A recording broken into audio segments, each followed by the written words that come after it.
Guys, ito na nga po pala yung ating na-harvest na bunga po ng ating mga tanim na talong. Kung mapansin nyo guys, ang dami po natin na-harvest na bunga ng ating tanim na talong. Alright, fresh na fresh from the garden.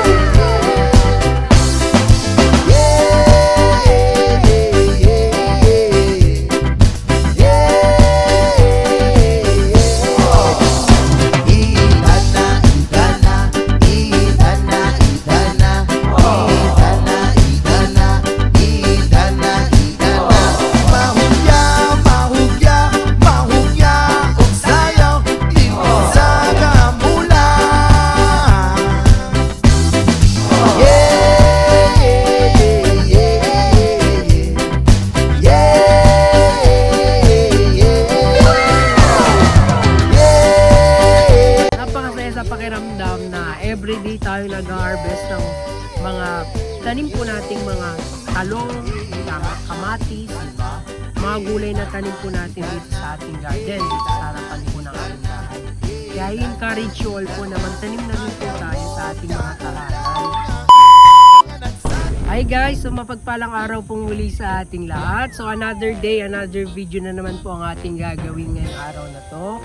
So for today's video nga po pala, ay mag-harvest nga po pala tayo ng ating tanim na bunga ng ating tanim na talong. So yan, meron po tayong scissor at basket sa pag-harvest po ng ating mga talong. So tara, samahan nyo nga po pala ako dito mag-harvest ng aking tanim na talong sa araw na to.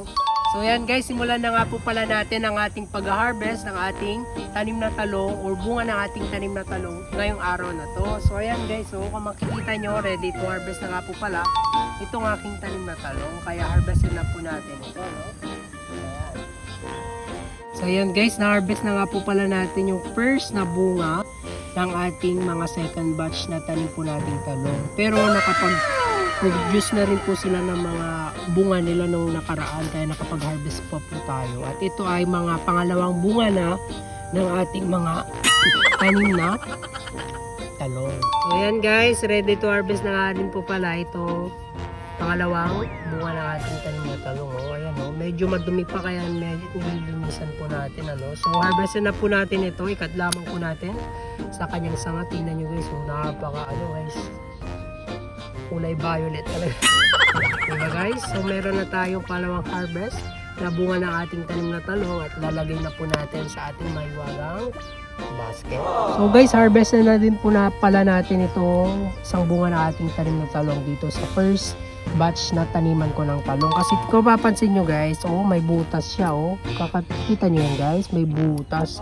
So baka inuod na to, kaya ready to harvest na po yan para nang sa gayon may luto na natin, matanggalan na po natin siya ng mga insekto sa loob o kaya mga uod sa loob. Kaya ilagay na po natin ito sa ating mahiwagang basket.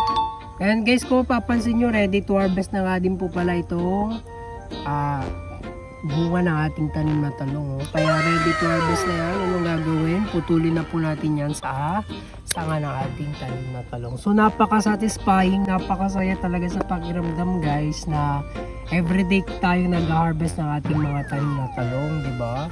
Kaya anong gagawin? So magtatanim pa tayo ng mas marami pang mga talong sa ating mga tahanan, sa ating garden, para mas marami pa tayong ma-harvest ng mga bunga ng ating talong, mga tanim na talong, at the same time may pang-ulam po tayo sa araw-araw. Guys, medyo mahaba nga po pala ito, no? Itong isa pang bunga ng ating tanim na talong, kaya ready to harvest na nga po pala ito guys. Dahil medyo mahaba na po siya, good na po siya para sa pang torta, pang pinakbit, gano'n guys, or kaya prito na talong. So marami namang recipe na pwede natin gawin sa talong eh. So harvest na po natin. Alright then. Oh, grabe. So, sign na po na magulang na yung ating tanim na talong dahil gano'n. So may mga green. Ayan pala, tandaan po yan yung mga balat na yan. Ilagay na po natin to sa ating mahiwagang basket. Ayan. So guys, ito na nga po pala yung ating mga harvest. Ang dami na, di ba? Ayan guys, so ready to harvest na din po pala ito. Isa pa nating bunga ng ating tanim talong. So yan, cut na po natin at harvestan na po natin. Ayan, oh, grabe guys. Pwede to, anong talaga to, harvest. So marami tayong pwedeng iluto sa ating mga na-harvest na tanim po nating talong. Ayan, ilagay na po natin sa ating maywagang basket. Oh, ang dami na guys, so grabe. Thank you Lord for the blessings talaga, grabe. So mayroon pa tayong harvestan na isa guys. And guys, harvestan na nga din po pala natin ito guys, no? Kahit hindi pa siya masyadong malaki. Pero okay na to guys, no? Kahit na ganito pwede na itong harvestan para hindi tayo maunaan ng mga insekto, ng mga uod, di ba? So harvestan na po natin to. So yan, meron pa tayong dalawa na harvestan na tanim po nating talong, hindi pala isa. Kundi may dalawa pa, no? Ito ay pangatlo, may pangalawa at mayroon pang dalawa pang harvestan na talong po natin. So ilagay na po natin sa ating may wagang basket. Alright, ang dami na nating na-harvest guys. So katulad po nito guys, no, kaya ready to harvest na nga po pala yung mga tanim po nating talong kahit medyo maliit pa po sila o kaya malaki na ay kapag mayroon ng mga butas, kasi it means na inuud na po ito sa ilalim ng bunga ng ating tanim na talong. Kaya harvestan na po natin to para nang sa gayon mailuto na po natin, matanggalan at maagapan na po agad natin, no, yung insekto, matanggal na po natin at tayo ang unang makakain ng sustansya ng ating mga tanim na talong. Kasi diba, kung hayaan lamang po natin at di natin harvestin, mas mauubos yung bunga ng ating talong, masasayang. Kaya kapag may nakita kayo na butas-butas po sa bunga ng inyong mga tanim na talong, ay harvestin nyo na para maagapan nyo na, may luto nyo na, matanggal nyo na po yung mga insekto. So ilagay na po natin sa ating maywagang basket. So ang dami na natin na harvest guys. Ayun na po guys, katulad din po nito, no, may butas din po siya guys, yung sa pagbunga ng ating tanim na talong. So harvestan na po natin, no, para mailuto na po natin, matanggal natin yung mga uod sa ilalim ng bunga ng ating tanim na talong. Alright, so ilalagay na po natin ito sa ating maywagang basket.